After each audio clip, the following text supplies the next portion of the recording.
What's going on, everybody? Thank you for tuning in to another episode of the California Underground. This is the weekly podcast. We do this every Friday at 3 p.m. So thank you for all those who are tuning in on Instagram Live. And a new feature that we are trying out this week is that we will be trying out streaming on YouTube as well. So if this goes well, you'll be able to stream on YouTube as well as Facebook. So gives you the option to kind of tune in as you would like, whether you like to do it on Instagram or you'd like to do it on YouTube.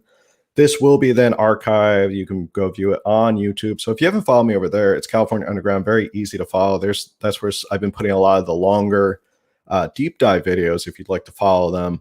So as always, with the new audience participation aspect of this, there will be questions. I'll be taking all your questions. We'll be chatting at the end after we go over everything. So there's some stuff we want to go over, stuff we want to talk about today. The best thing to do is put those questions in the button at below here. I don't know why I'm having trouble talking today. Hit the button below for questions, have those queued up for later so we can get rolling. But before we get started, we always get started with our out of the gate monologue. As we inch closer and closer to some sort of old normal in the Golden State, the messages coming from Sacramento and the respective counties is certainly mixed. In a triumphant announcement, which was heard around the world, Governor Newsom proclaimed that California would be fully, and I put fully in quotes because I'm not sure it's really fully reopening, on June 15th. Why June 15th? Because science, that's why. Following up on such good press while making a recall or while facing a recall election, Governor Newsom double tapped and said mask mandates would be all but gone on June 15th. Of course, also with the caveat that they would still be required inside with some different situations, high density, so not completely gone. Counties have begun following suit and scrambling to get their reopening plans in place. Will there be vaccine passports? Will employers be requiring to show proof of vaccination? How much will business be open? The questions still linger. Now, contrast this with the new reporting from the CDC that fully vaccinated people will no longer have to wear masks indoors or outdoors. And this caused an enormous ripple effect as companies across the country began immediately removing their mask requirements. Several supermarket chains ended their mask requirements right after this announcement, and people in California will have to wait and see whether places like Trader Joe's and Sprouts continue to impose mask mandates even after June 15th. But to pile on even more, Texas released numbers this past week showing they had a day of no COVID deaths and record low hospitalizations. Now, remember, Texas was accused of Neanderthal thinking because they reopened long before Dr. Fauci gave his blessing. Florida is thriving, and other states are quickly reopening to follow their lead. And don't forget, Dr. Fauci also stated as recently as this week, the only reason he continued to wear a mask, even though he was fully vaccinated, was purely political theater. He didn't want to send, as he said, mixed messages. Congressional Democrats, they were seen hugging and talking in close corners in the White House, all with no masks, while they were fining Republicans who were on the congressional floor with no masks. California, though, is still holding on to the mask mandates and a tier system for at least a couple more weeks. Now, I have very small reservations that Newsom would about face and decide not to reopen, mostly because it would be bad politically while facing a recall election. So what could possibly be the reason California officials are dragging their feet on fully reopening and ending mask mandates today? The head scientists, according to their standards, have already said mask mandates can be lifted. I mean, St. Fauci himself said so. States have proven that fully reopening won't result in mass casualties and people dropping dead in the streets. So I ask again, why the holdup? And my only guess is because the people making these decisions are addicts. They are addicted to power and have been enjoying the amount of power they have been given over the past year. And this goes from the governor's mansion all the way down to city councils. Many of these politicians have been able to usher in enormous changes and sweeping regulations, all based on this public health emergency. Now, of course, this shouldn't come as any surprise to anyone. Early on in the pandemic, Governor Newsom proclaimed that his administration will be able to build a more progressive society out of the rubble of California after COVID is over. And we are seeing that plan come to fruition right before our eyes. California lawmakers are now proposing the idea of UBI in our state. They're pushing forward with a single-payer healthcare program, all while using COVID and the after effects as a rationale for doing so. And not to be outshone by the leader of his party, Newsom is sending loads of cash to Californians as stimulus, taxpayer money that they are happy to spend. And let's call this what it is. Taxpayer money that is now being used as bribes to quell possible voters who would support a recall. Boasting the state is sitting on a record surplus only leads people to think that Californians are being taxed too much if the state has just so much money laying around. But the problem seeps into our local politics as well. County supervisors who are drunk on power like Nathan Fletcher give word salad responses to why the county still requires mask mandates. His general response is, people trust us and how well we've been doing, so just keep on trusting us. I don't know how many people who trust Nathan Fletcher, but in his mind, he's doing some godly work. So now when June 15th rolls around, there will be much jubilation and celebration from politicians in California on the reopening. But pay close attention to how much of a reopening this really is. If there are still restrictions, any at all, then it's not a full reopening. With all the data we see from other states and the blessing from the all-powerful CDC, if California does not fully reopen and put COVID in the rearview mirror on June 15th, there can only be one possible explanation. California officials are addicted to power, and we, the people, will have to suffer through the long process of giving it up. All right. So a couple things I want to get to today. Right off the top of the bat, we're going to talk about sort of the standoff between the employers and workers over the proposed mask rules. I know there was the letter I put out yesterday for people to look at as just a legal template if you want to just look at it. Again, not giving any legal advice on whether that is going to give you some sort of outcome or not. But it looks like there's a little bit of a standoff between Cal OSHA and what's going on. I know they postponed the vote to figure out what is going on between people who want to be masked or people who don't, or who are fully vaccinated, whether they should be masked, whether they should be social distancing, because people are starting to go back to work now. And there's all this talk about people going back to work. We're going to talk a little bit more about how the polling is showing that Newsom is a little bit more vulnerable than he probably like. And a lot of people who are saying, the naysayers who are like, don't worry, he's going to beat the recall. It's not a big issue. Don't worry about it. But I'm going to go into an article about why he may be a little bit more vulnerable than we think. And then finally, as a preface, you already saw the polls today if you were following the story, which showed that we're going to talk about Meet Kevin, or Kevin Paffrath. I think that's his name, Kevin Paffrath. Correct. Going to go over some of his 20-point plan. We're going to go over it and see what thoughts are, how it compares, give it an honest look, and go from there. And then obviously at the end, we'll be taking questions, or I'll be taking questions. So put your questions in the question box down below. Also streaming on YouTube as well today. So we're trying to get as much streaming out as possible. So with that said, let's get going into our first article. Bear with me as I figure all of this out because I'm still doing this on the fly. All right. So first article, oh, that's not what I want. There we go. That's much better. Because you don't see it, but I'm actually also streaming and people can see my computer screen through the YouTube stream. So if you go see the YouTube video, you can see the article that I'm reading and what I'm looking at my computer screen. I don't have that same ability here on Instagram Live, but I do get to see all your wonderful chats and see that people are getting engaged. All right, so this story is from the Mercury News. And the title is California Employer Worker Groups Square Off Over Proposed Mask Rules. And it says groups representing businesses and workers staked out opposing ground as California's Workplace Safety Board delayed a decision Thursday on whether to change rules governing how companies should manage social distancing, masks, and other measures at work as California begins to reopen. The State Occupational Safety, OSHA, met by video conference to consider revising the state's COVID emergency workplace order to allow vaccinated people to work indoors, unmasked, and without social distancing, while unvaccinated workers indoor would have to work outside in the rain with people throwing stuff at them. No, actually, it just says we have to be offered N95 respirator masks and tested at least once a week.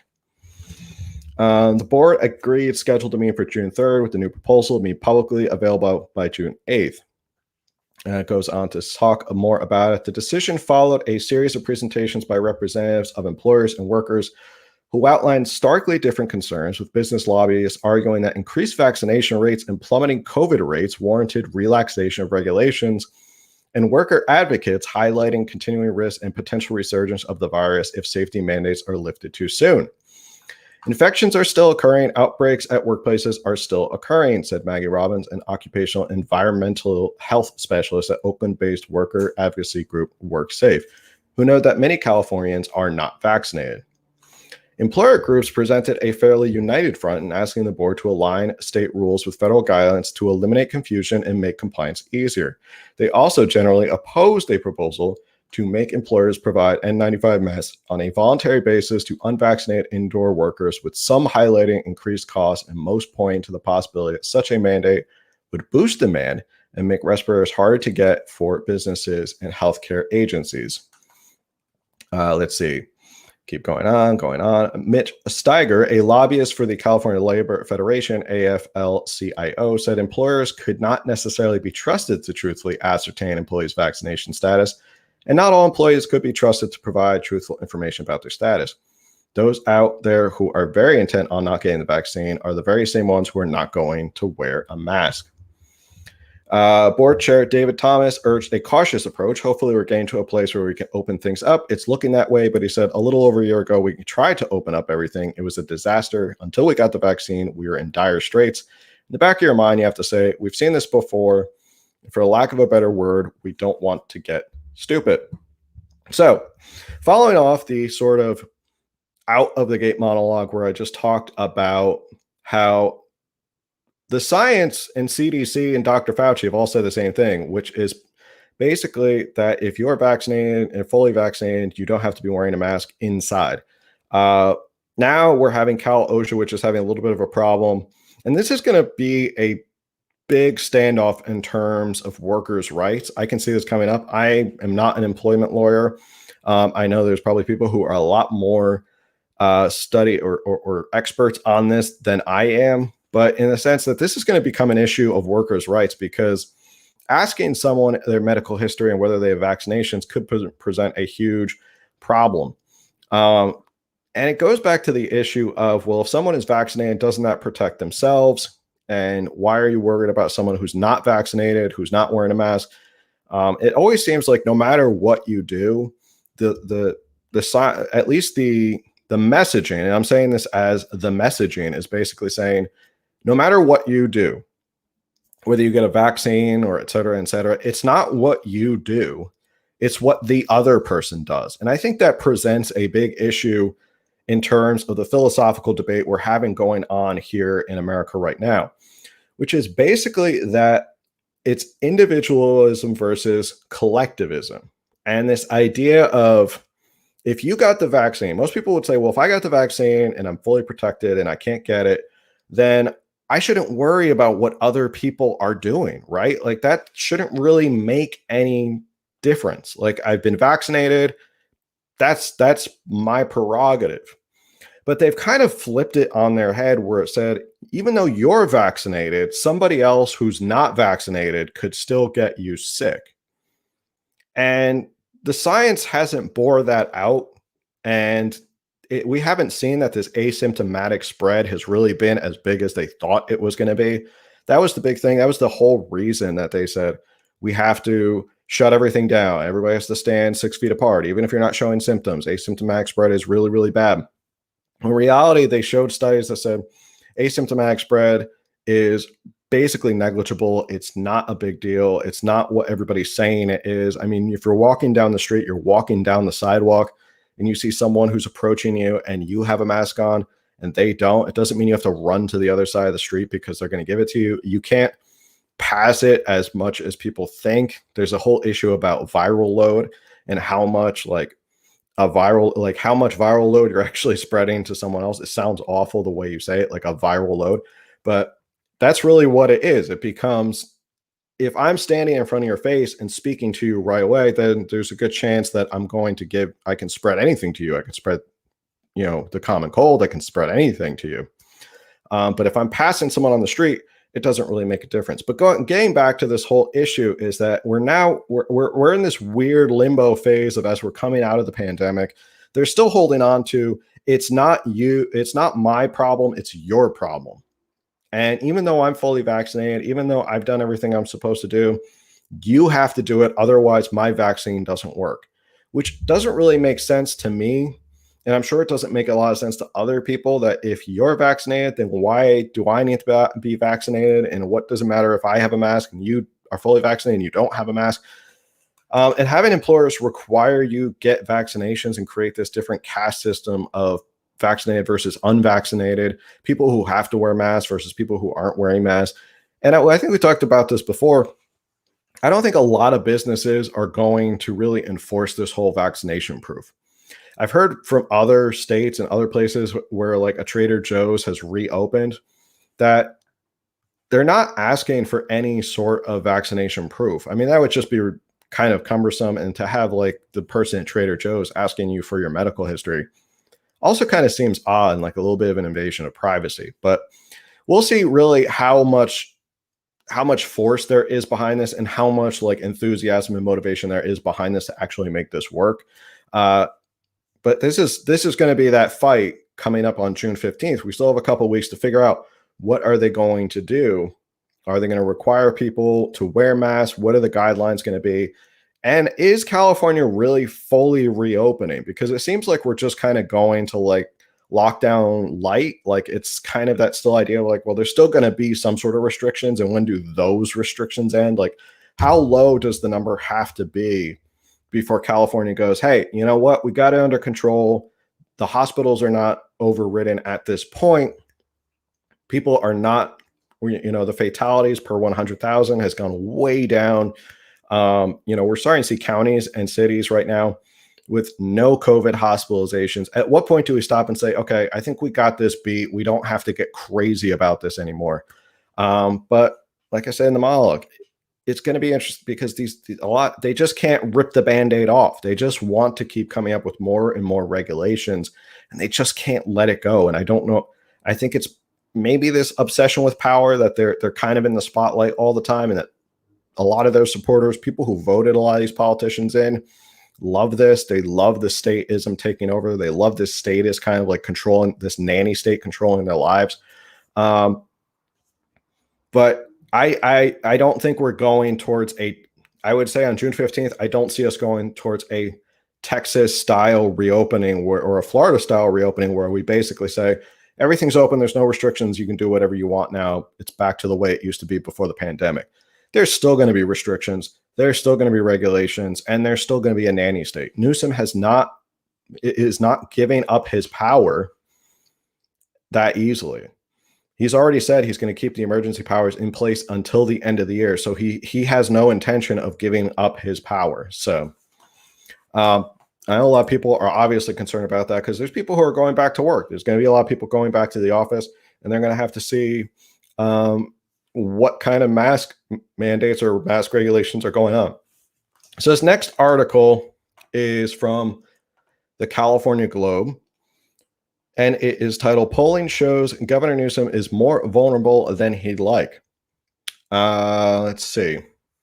It goes on to talk. I want to get to the meat of this. And it talks about how in March, the Public Policy Institute of California, previously the runner-up for the best California pollster, I guess Field Poll is doing better than that. Anyway, they released a poll relating to the recall. It's still the most recent PPIC poll as of this writing, and the results are curious. Specifically, when compared to what the Field poll found in 2003, before former Governor Arnold Schwarzenegger announced his entry into the race and months ahead of then Governor Gray Davis' successful recall, while PPIC and Field are obviously different, they're not that different. And taking a look at what Field found in 2003, coupled with PPIC found at the end of March, delivers a striking conclusion. Arguably, Newsom is more vulnerable, at least right now, than Davis was at the same time. In April 2003, Field found that a mere 33% of respondents would support a recall of Davis. As the end of March of this year, PPIC found that 40% of respondents supported a recall of Newsom. Moreover, in April 2003, 62% of respondents told Field that proactively would not sign a recall. As of the end of March, PPIC had 56% definitively in the no, don't recall camp. Now, objectively, this suggests Newsom is in a worse position than Davis was with the regard to recall specifically.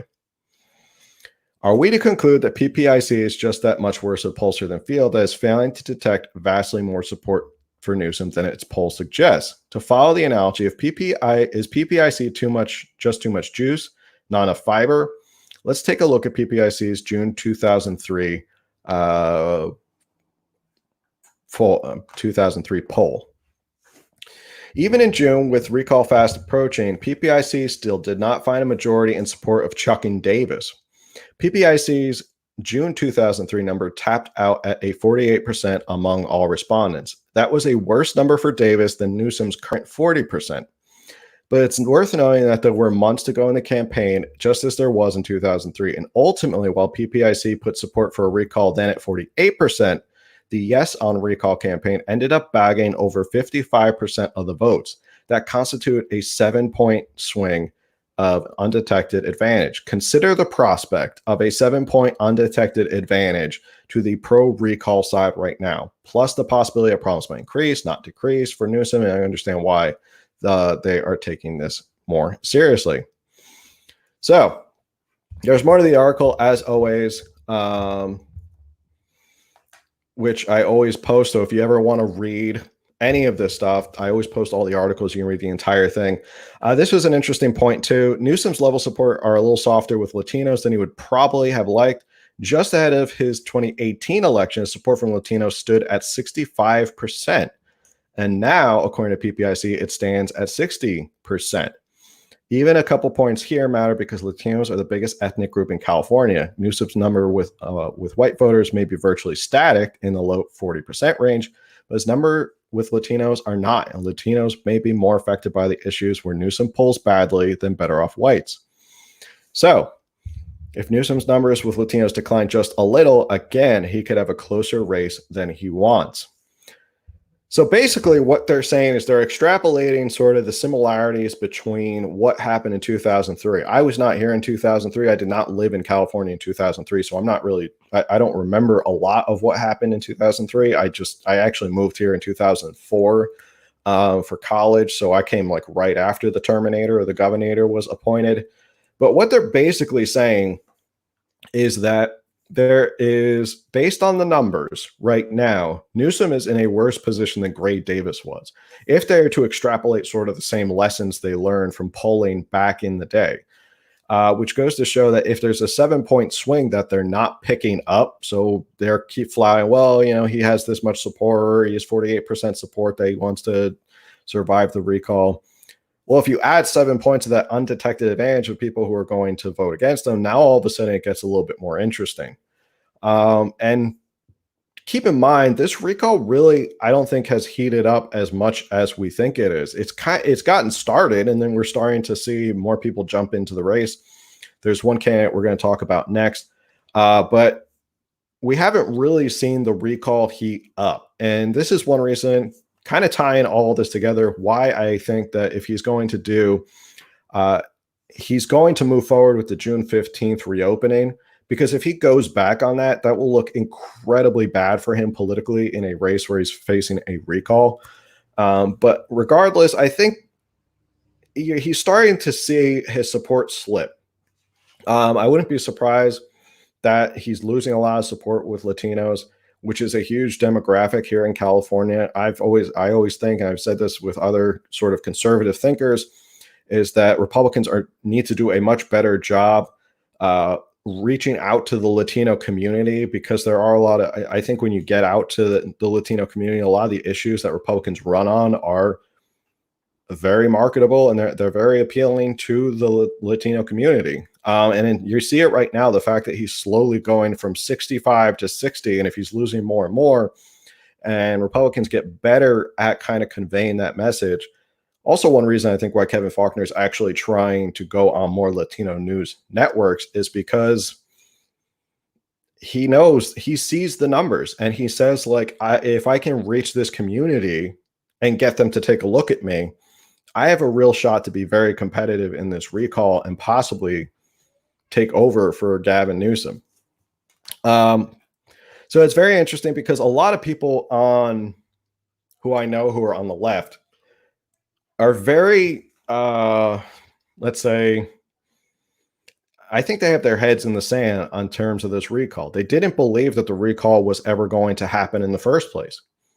They didn't believe that there was going to be enough signatures. They thought there was no way that California, that there was going to be enough signatures to actually qualify a recall. But here we are with a qualified recall. And now they're saying the same thing, which is, well, Newsom will never lose. I mean, that's just given. But I don't think they're seeing really under the tea leaves. They're not really seeing under the surface the fact that there's a good chance that he could lose this recall election and be booted out, and there could be a new governor in place by next fall. And that would be the end of Gavin Newsom's whole political career, to be recalled. Because remember, what happened to Gray Davis after he was recalled? Nobody ever heard from him again. That was basically the end of his entire career. So keeping an eye out on it. And this is one thing that I have said numerous times before. The recall numbers for Gavin Newsom could change if a prominent Democrat enters the race. And a prominent Democrat who could challenge Newsom on issues that a lot of Democrats could look at and say, I don't really like Newsom, but I like what this candidate is saying. And, I don't want to vote for Republicans because they, whatever. They're still in that sort of like, Republicans are the worst thing ever. They're, Hitler incarnate.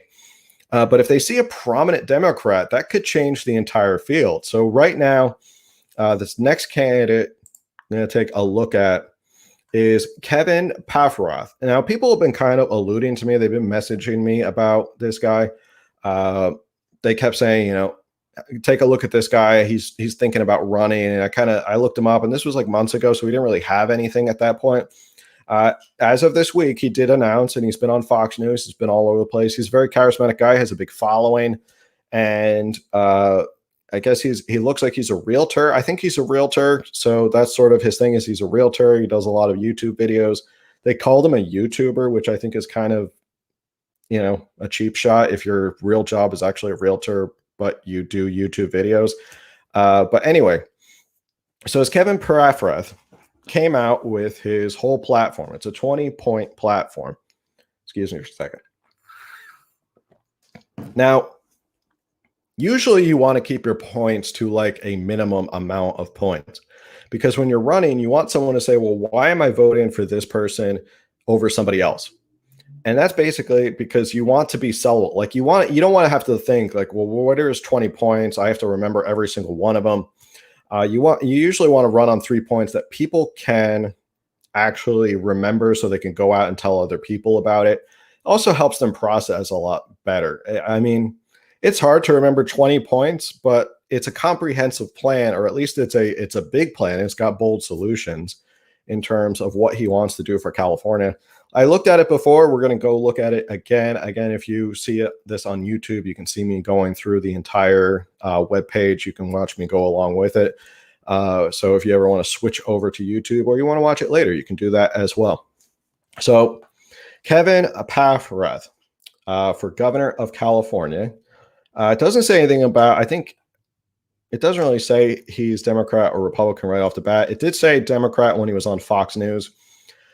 So, props to him for already going out and going on Fox News. And I think that's a good idea, because he's reaching out to people who might be able to sell. And a lot of this is really going to be who can fight out the middle, of this. And that's another thing I guess I should touch on before I hop into the 20 points is the survey results, or the poll results, which I found were actually pretty interesting. I found it was pretty interesting that, so obviously he beat out Newsom. So if you had to pick one, and I'm assuming that most of the people who took that poll, this is completely unscientific, but I'm assuming most of the people who took that poll are basically middle right, conservative politically. Most of them. I'm not saying all of them, but most of them. So obviously Kevin beats Newsom. That was a pretty easy one.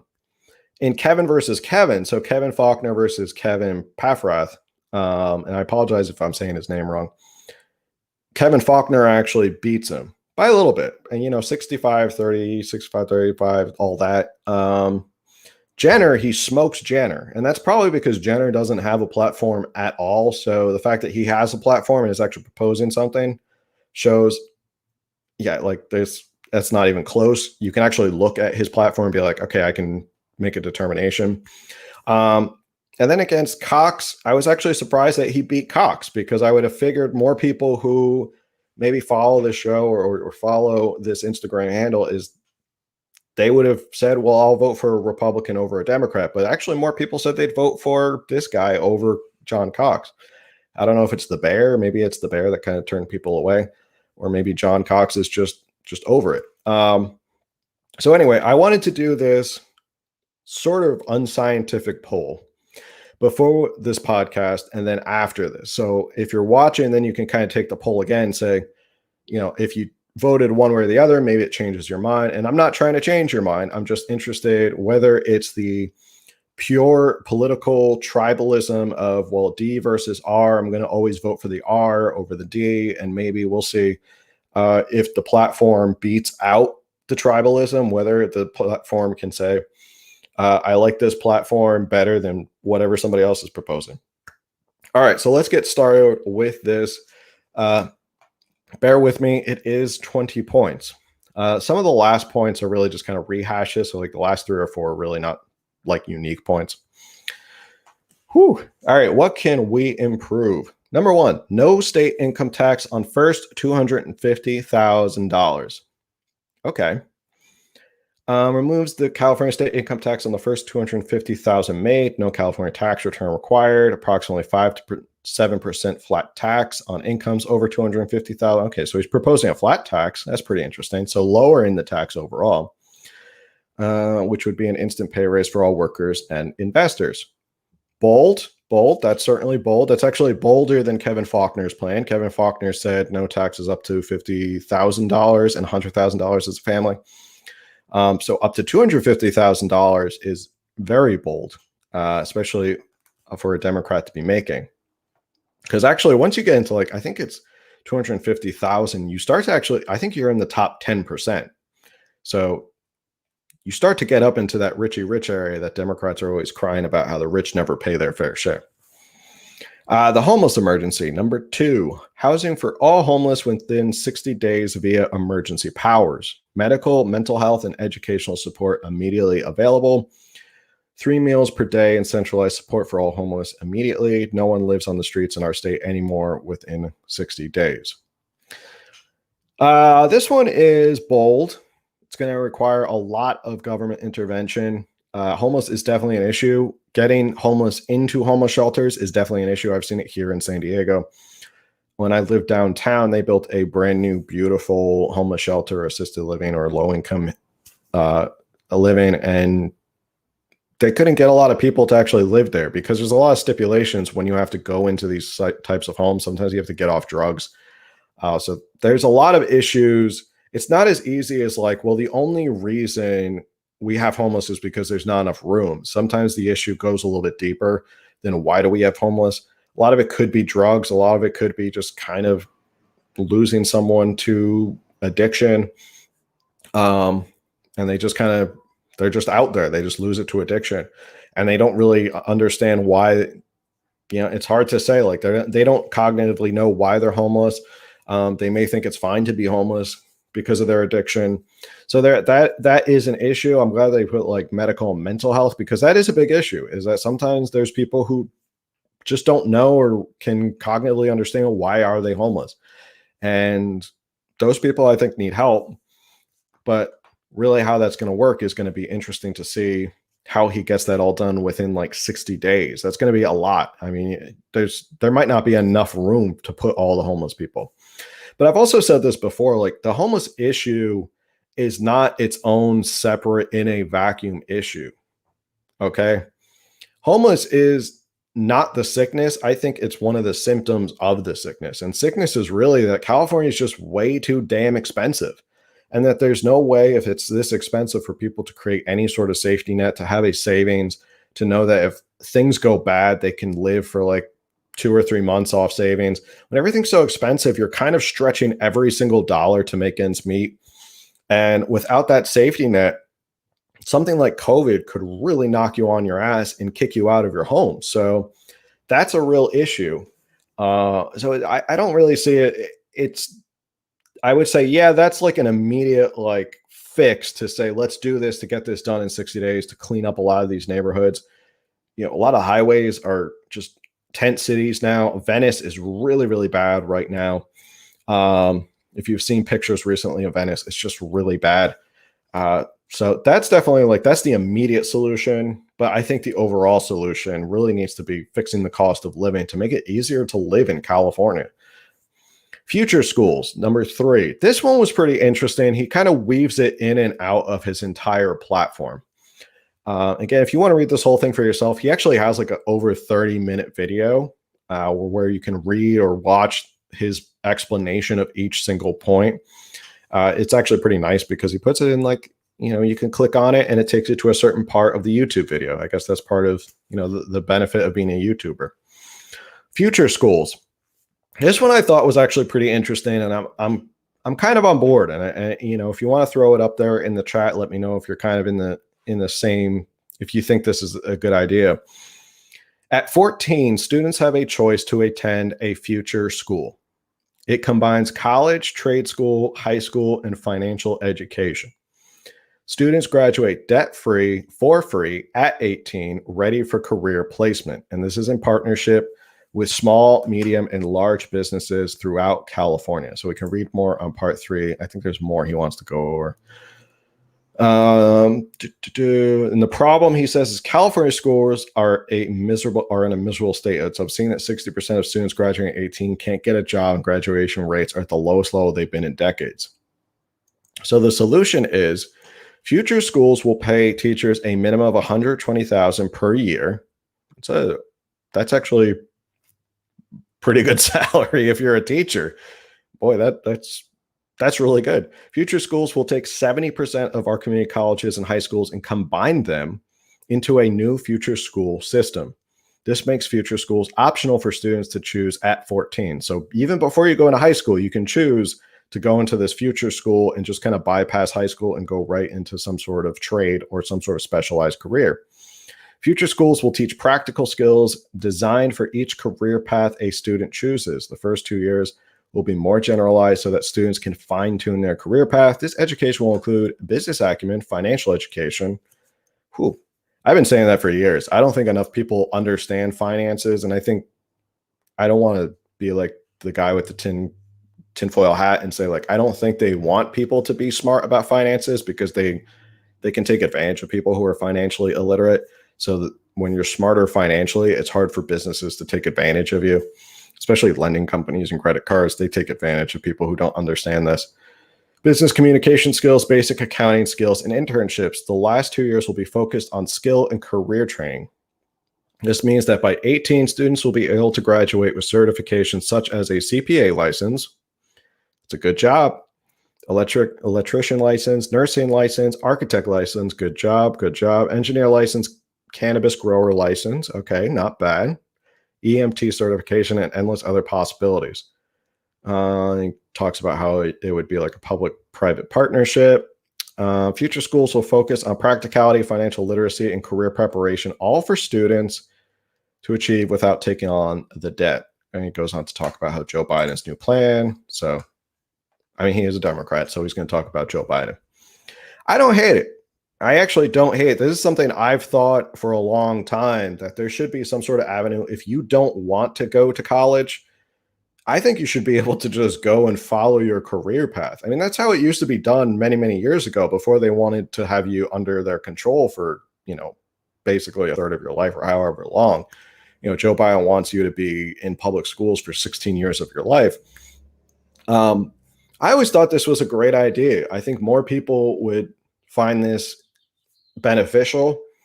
I think you'd have to have some sort of like pre-training leading up to the future school idea, because you'd have to give them the idea of like what they're getting themselves into. But I think it's a great idea because why not? Like it creates this direct, like you're going directly into the workforce. Imagine you graduate with no debt, no student loan debt, and you have a good paying job like an electrician, an architect, a CPA, and you're already contributing. You're already contributing to the economy. You're buying a house, you're putting money away in savings, and you have no debt and you can buy stuff. That's great. I feel like I'm doing the Trump hands right now. That's really great. It's fantastic. But he kind of comes back to the future school thing again and again. But I think that's why not? Like, let's try it.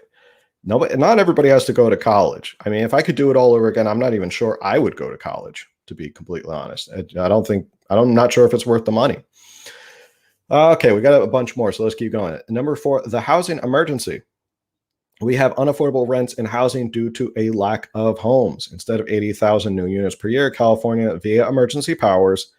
So this is, again, why this whole emergency powers argument, why it was so big for like a lot of constitutionalists, because once it becomes this whole like, well, you can just say emergency powers for anything, then you can basically just use emergency powers for whatever you think needs to be addressed and bypass the legislature.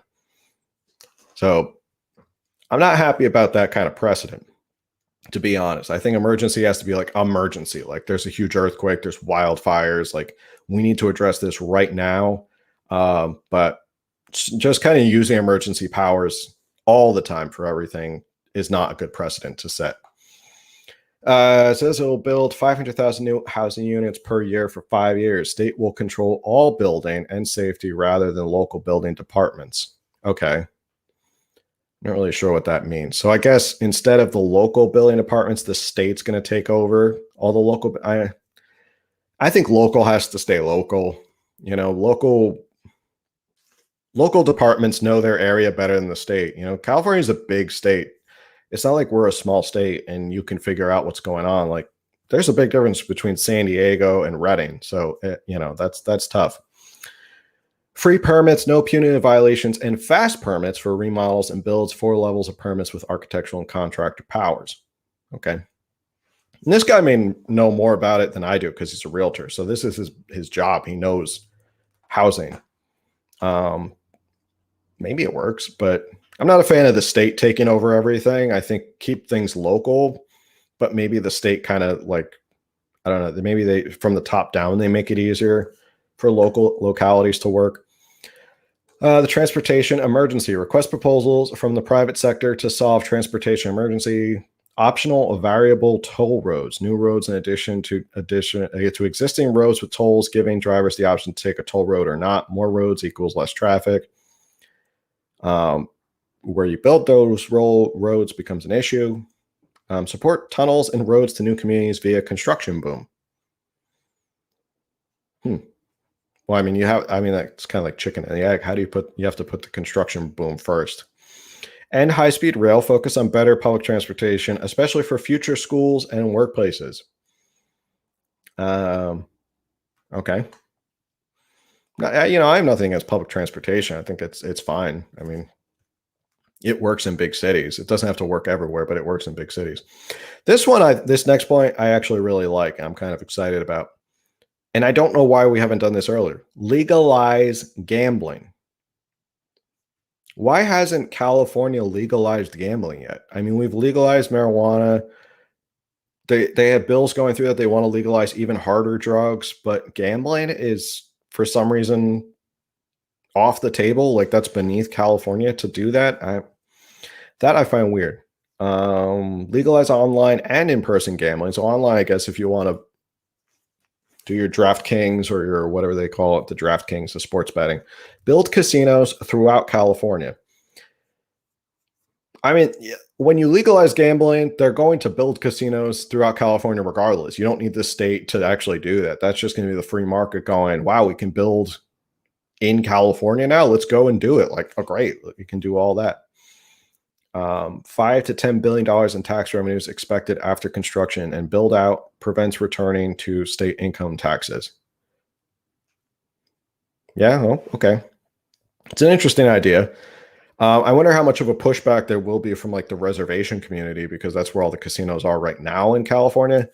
Uh, but I'm all for it. Like, why not? I mean, I'm from New Jersey. We had Atlantic City, so Atlantic City now does sports betting. So the fact that California doesn't do legalized betting all over the place or legalized gambling, I'm not sure. I mean, you could have a potential to build like a mini California Vegas.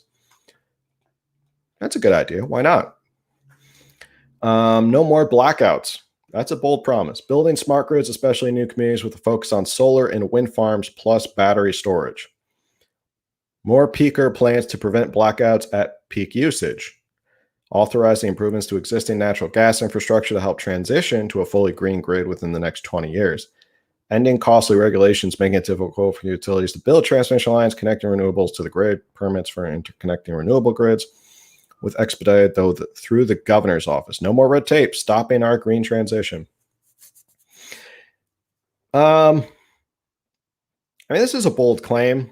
I don't know how much more we have to keep trying solar and wind farms before people realize it's not really the most sustainable thing.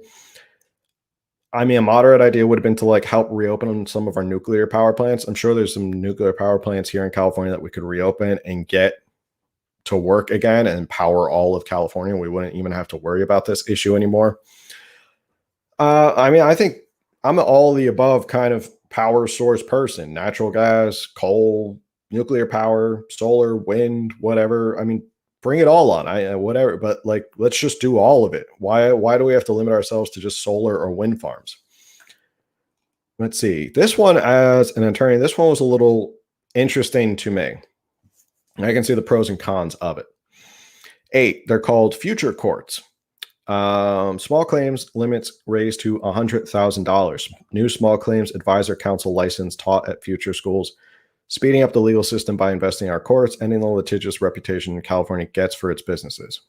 All right, so currently small claims is only $10,000. And the reason for that is because usually you want to go through a little bit more of an expedited process, and it's only $10,000 of what you're really fighting over. Anything above that, it starts to become a little bit more complicated. You have to go through discovery and depositions and all this stuff in lawsuits. And the idea is at under 10,000, you can really get this resolved pretty quickly. So raising it to 100,000 is kind of interesting because there's plenty of cases. Believe me, there are plenty of cases that attorneys take on that are around $100,000 or under $100,000. And those are real cases that they take and they make money on.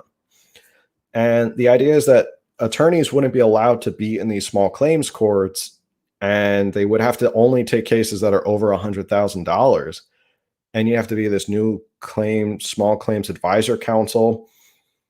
I'm not sure attorneys are going to be that excited about it. It's a nice idea. Like I said, because some attorneys, they make their bones on this stuff. They make their living off of litigating these smaller cases. Especially at $100,000. Like you'd be surprised how many lawsuits are filed that are under $100,000. And then this new small claims advisor council, they're trying to do something like that with the California State Bar. It's okay.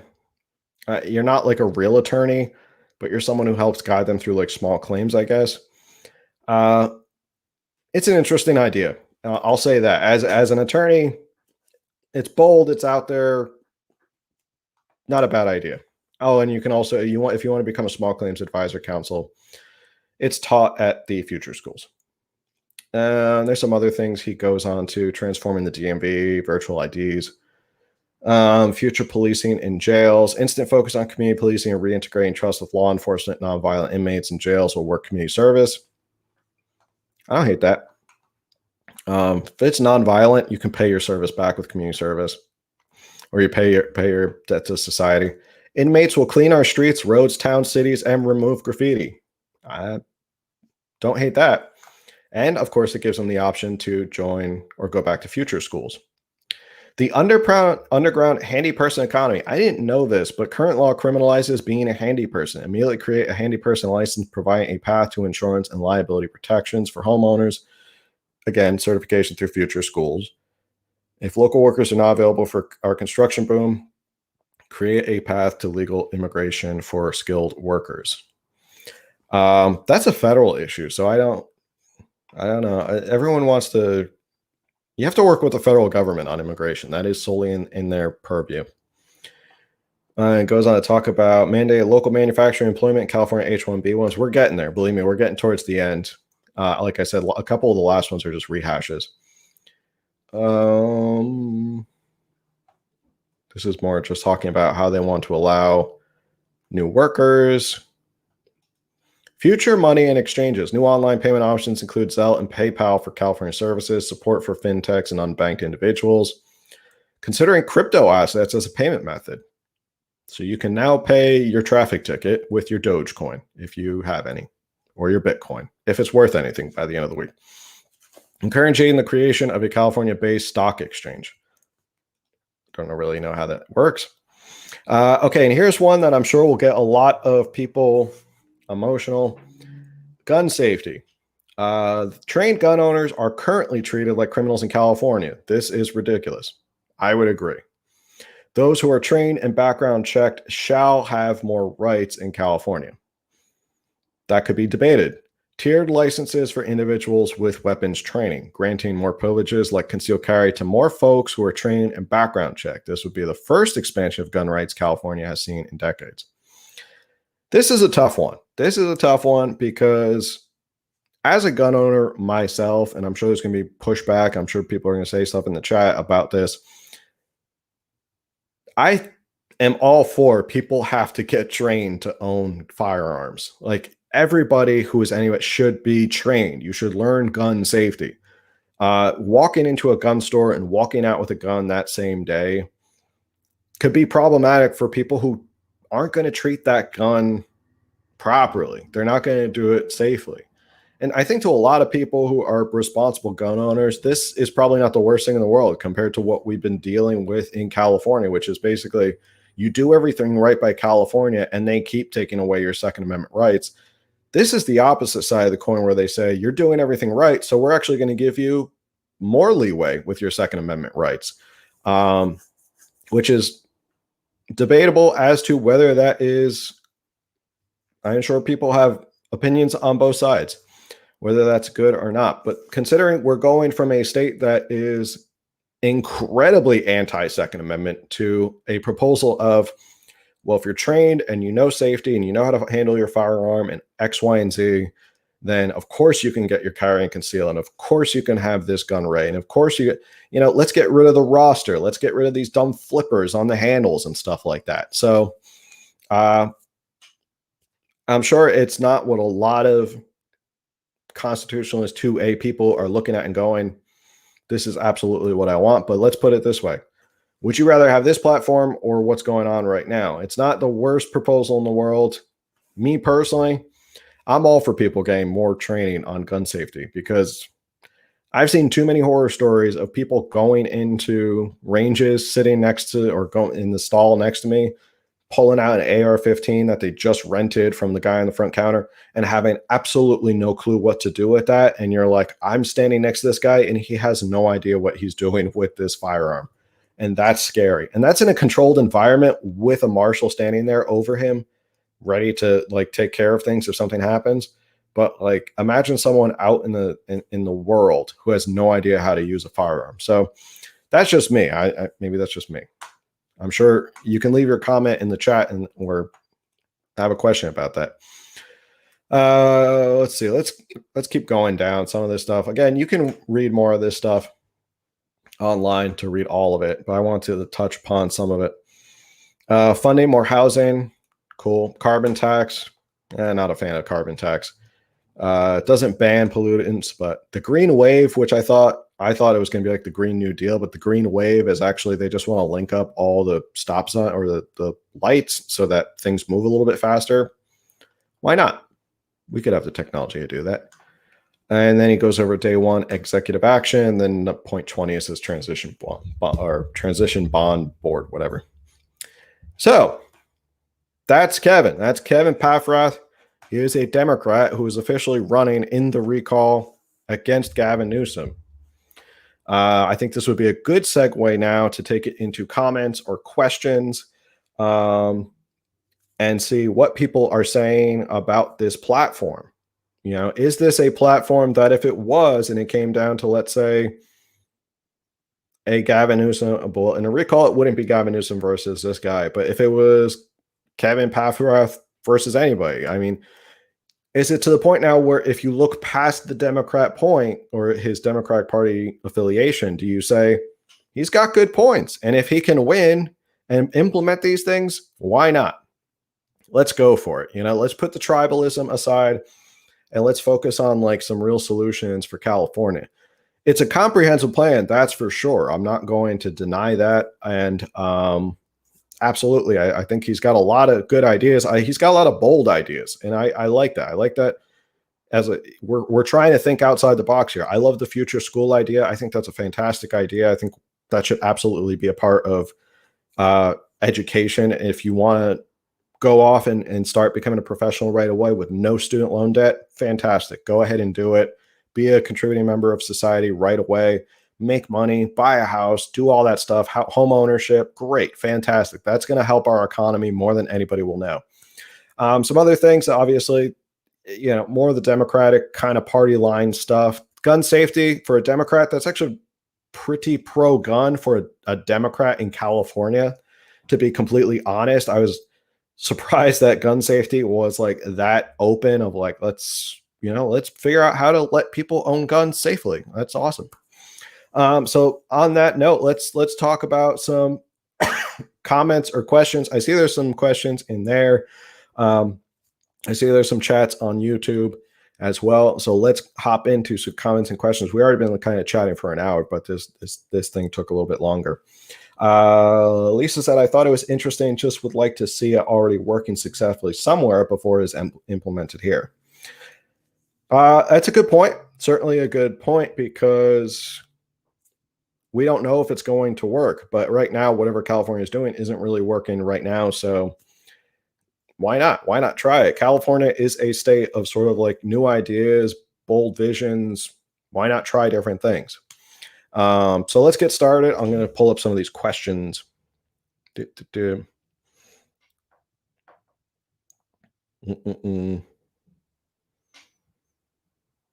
Let's see. Somebody asked, is Rick Grinnell going to run or not? I would say at this point, I don't think so. I think he is not. The rumors I've heard is that he's not confident that the recall is actually going to happen. So he's going to stay out of it right now. So that's why I don't think he's going to run.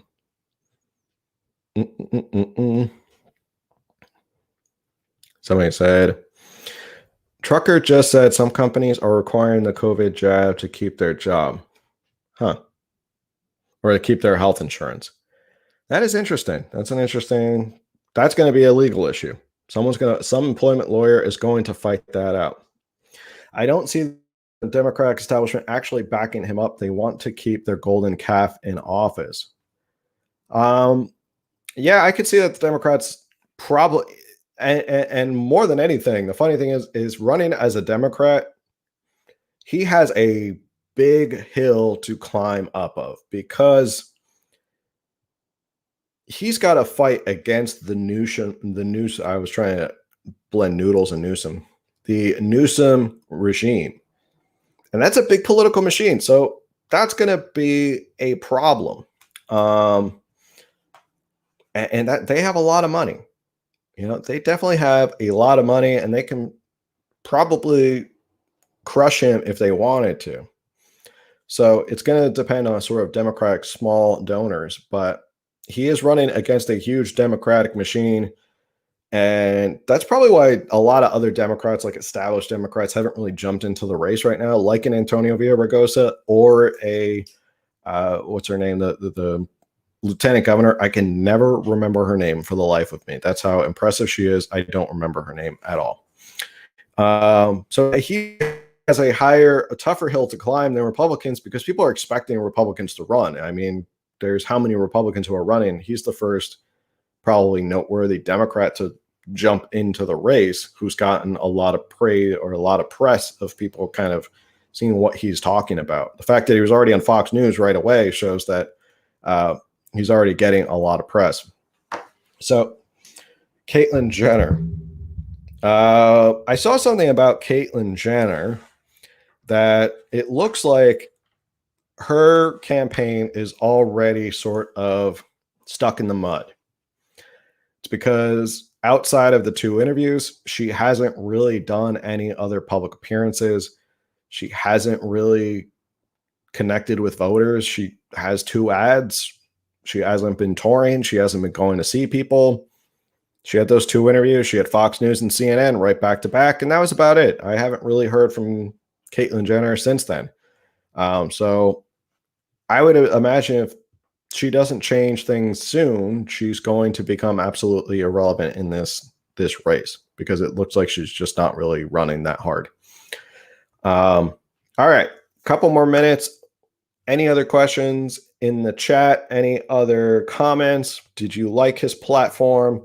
I'm going to put the polls up again on the Instagram story so that you can, now that you know most of his platform, I'm going to put the exact same questions up to see what people say. Maybe they change their vote. Maybe they say, hey, maybe I like this, again, this platform versus that platform a little bit better. It's definitely the biggest platform. It's definitely the biggest platform that I've seen come out so far, outside of like Kevin Faulconer, who proposed a California comeback sort of tax proposal.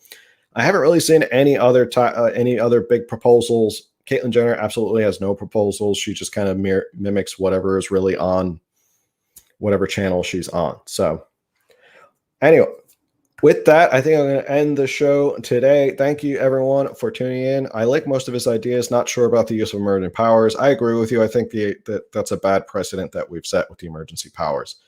I don't think that's a great. We can't use emergency powers for everything. I mean, pretty soon they're going to start using emergency powers for anything they think is an emergency. So that becomes a real issue. So we'll see. We shall see. How does he fight against the Newsom regime? How does he fight against the huge Democratic machine that is already here in California that supports him, anti-Pelosi and all that stuff? But with that today, we're going to end. So always Friday. Well, Friday is the podcast, 3 p.m. Doing it live now on Instagram, also streaming on YouTube as well. And then every Wednesday morning is going to be Coffee and California Politics. And that's where we sit, we chat, we talk about it. It's just kind of a loosey-goosey conversation. Nothing really people would, things just kind of happen. We don't really know where Coffee and California Politics goes every Wednesday morning. That's why you have to tune in, because I don't even really know where it's going most of the time. I just turn my phone on and see where we're going. And with that said, going to end today's show. Thanks for tuning in. Like, share, subscribe this podcast, spread the word so we get more people on here to talk about it. The more people who are engaged, the more fun this whole thing is overall, because this is really the platform to kind of get people engaged in talking about California issues from all angles so that we can figure out and solve those pressing issues. So with that said, I will see you guys next week. Have a great weekend. Bye.